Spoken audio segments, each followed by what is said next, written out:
నమస్తే సార్. నమస్తే. పేపర్లో మీ ప్రకటన చూసి వచ్చాను సార్. ఓ ఓకే, కానీ ఈ జాబ్కి చాలా మంది పోటీ పడుతున్నారు. కానీ నేను మాత్రం కుటుంబం జరగక నానా పాటలు పడుతున్నాను సార్.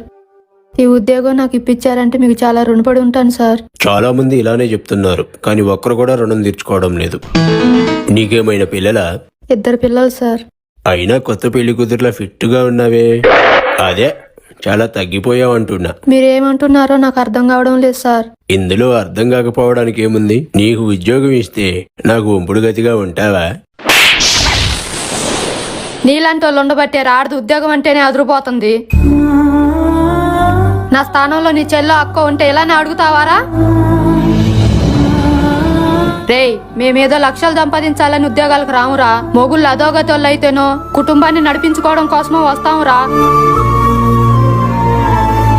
రేయ్, సాయంత్రానికి పిల్లలకి ఇంత ముద్దు పెట్టుకోవాలనుకునే మమ్మల్ని ముద్దు పెట్టుకోవాలని ఆలోచిస్తారే, త్వరలోనే మీకు ముద నష్టపు రోగం వచ్చి మట్టి కొట్టుకుపోతారా. మీలాంటి వాళ్ళు ఒక్కటి గుర్తు పెట్టుకోనరా. ఆడది కుటుంబాన్ని పోషించుకోవడం కోసం మాత్రమే ఉద్యోగానికి వస్తుంది, ఆత్మాభిమానం పోగొట్టుకోవటానికి కాదు.